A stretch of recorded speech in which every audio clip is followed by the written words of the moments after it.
l'église. Maintenant, nous appelons dans Éphésiens chapitre 2, à partir du verset 19 à verset 22. Éphésiens chapitre 2, verset 19 à 22. C'est Paul qui t'a parlé avec le peuple éphésien, qui c'était une nation païenne. Lorsque Paul fin évangéliser, Paul fondé l'église ça, eh bien, Paul écrit pour le faire reconnaître ce qui ça, yo chita, ce qui est fondement yo chita. Verset 19, l'apôtre Paul dit, ainsi donc, vous n'êtes plus des étrangers, ni des gens du dehors, mais vous êtes concitoyens des saints, gens de la maison de Dieu. Vous avez été édifiés sur le fondement des apôtres et des prophètes, Jésus-Christ lui-même étant la pierre angulaire. En lui, tout édifice bien coordonné s'élève pour être un temple saint dans le Seigneur. En lui, vous êtes aussi édifiés pour être une habitation de Dieu par l'Esprit. C'est ça l'apôtre Paul, lui-même, il t'a dit avec peuple ça, peuple éphésien, qui c'est un peuple qui te vient accepter Jésus-Christ comme sauveur personnel, il dit yo chita sur le fondement des apôtres et des prophètes. Il dit, vous avez été édifiés sur le fondement des apôtres et des prophètes, Jésus-Christ lui-même étant la pierre angulaire. Hier, nous avons commencé par étudier l'église là. Nous avons commencé par étudier l'église là. Nous avons fait passer sur le premier siècle lorsque l'église là prend naissance. Et après la naissance de l'église, il a grandi, il a prospéré au premier siècle.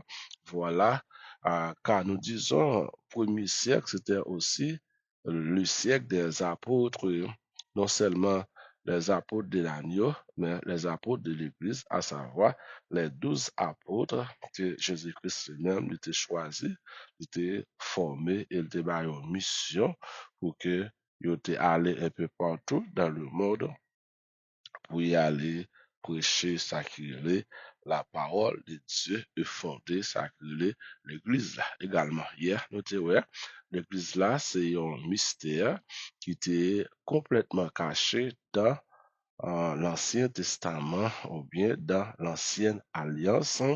Eh bien, promesse ça, elle était cachée pour la nation d'Israël. Ce n'est que dans la Nouvelle Alliance que nous rejoignons promesse ça, à savoir avec la venue de Jésus-Christ. Ben, l'Église, là, en fait, nous devons prendre naissance en l'an. L'Église a pris naissance. L'Église a pris naissance en l'an 32. L'Église a pris naissance en l'an 32 après la mort et la résurrection de Jésus-Christ. C'est à partir de cette époque-là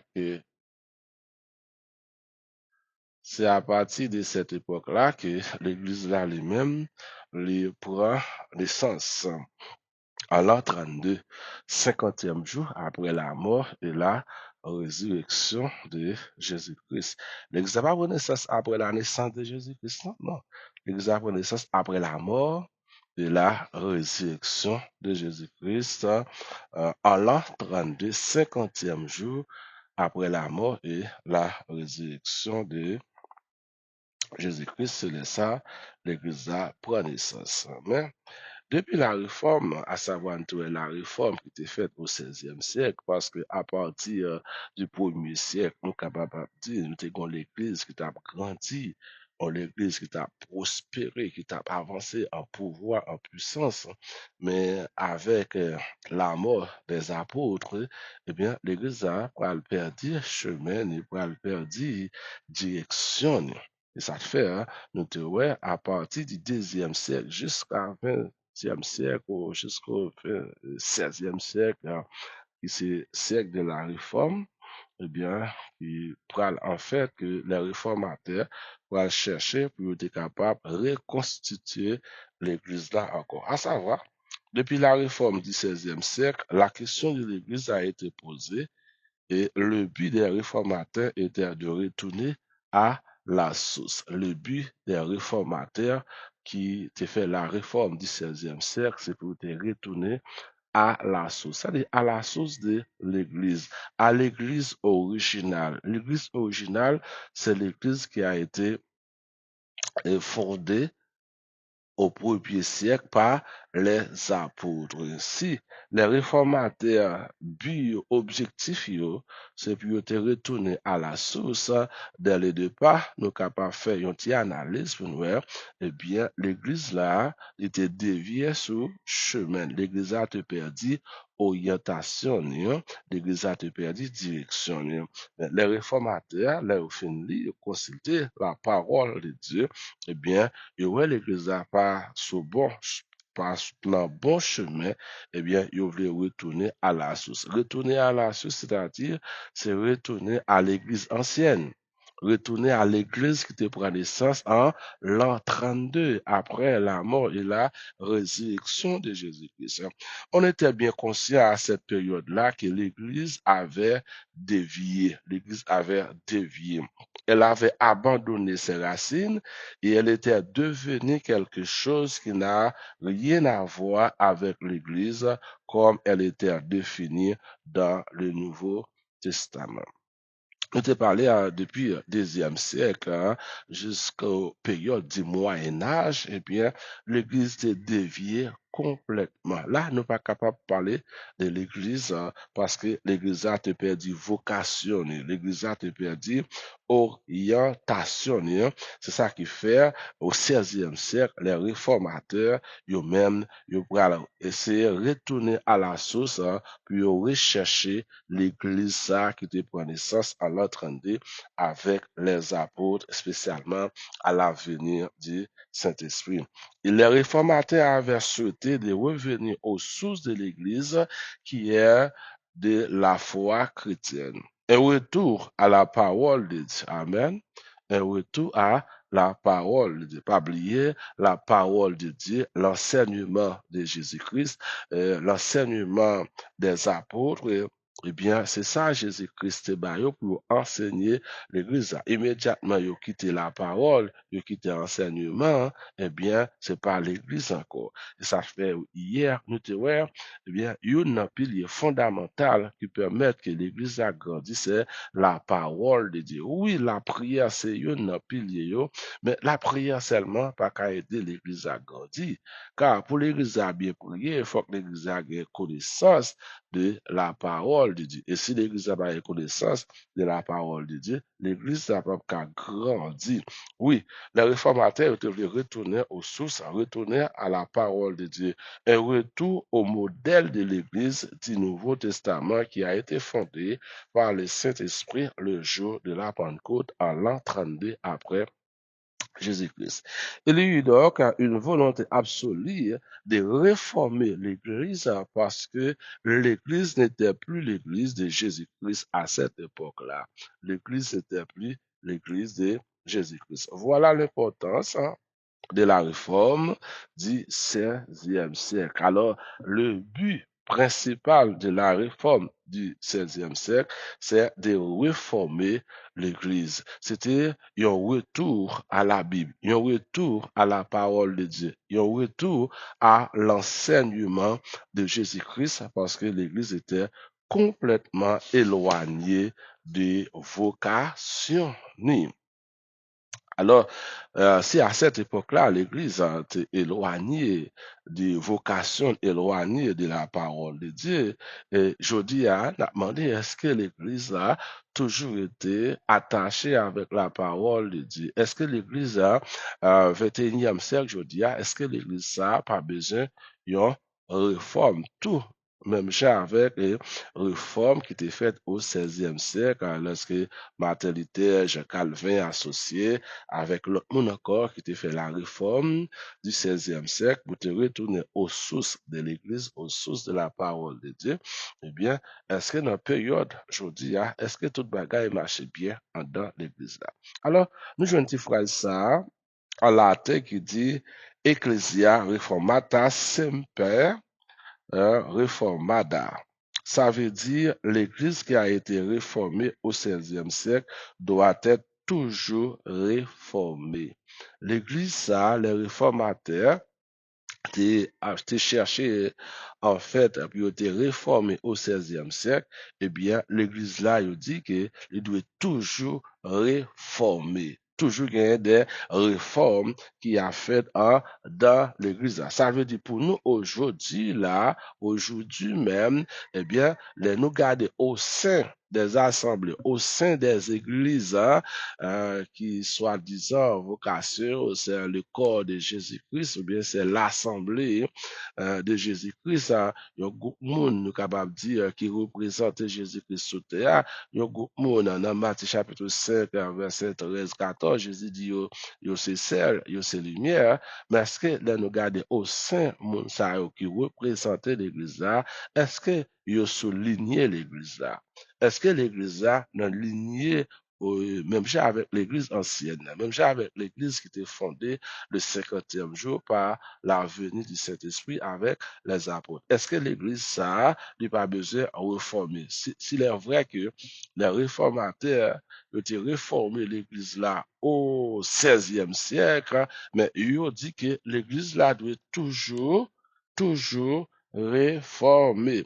L'église qui a été réformée au 16e siècle doit être toujours réformée. Ça veut dire, ce travail de la réforme n'est pas quelque chose qui a le travail des réformateurs qui était fait au 16e siècle, c'est pas un travail qui était achevé. C'est pas un travail, on est capable de dire, une fois pour toutes et puis ça finit. Non.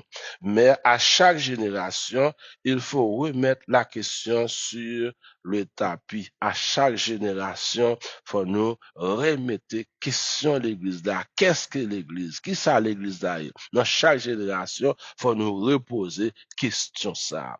Est-ce que l'Église, comme nous disons aujourd'hui, n'a pas besoin de réforme? Et nous garder l'Église, est-ce que nous l'Église dans lignée, dans orientation? Est-ce que l'Église, disons, dans appel? Est-ce que l'Église aujourd'hui, est-ce qu'elle n'a pas besoin d'une réforme? Dans chaque génération, frère Maxime, l'Église là, nous doit toujours poser question ça. Je dis là, t'as deux une réforme qui fait. Mais qui est-ce qui pourra faire réforme ça?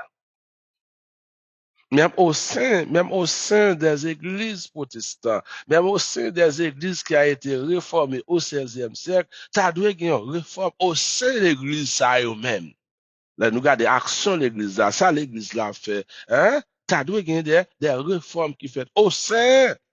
Alors, Martin Luther, Jean Calvin, ils ont fait réforme ça au sein des églises catholiques. Alors, ils ont été capables de dire, eh bien, l'église catholique n'est pas représenter l'église Jésus-Christ sous terre. C'était but, c'était objectif, hein, les réformateurs. Mais non, travail réformateur qui fait, qui vient bas nous les protestants, nous l'église chrétienne, qui vient bas l'église protestante. Mais qu'on y a, les n'a regardé, réformation nous besoin yo. C'est pas dans l'église catholique pour le faire, c'est dans l'église protestante, l'église qui a été réformée au 16e siècle.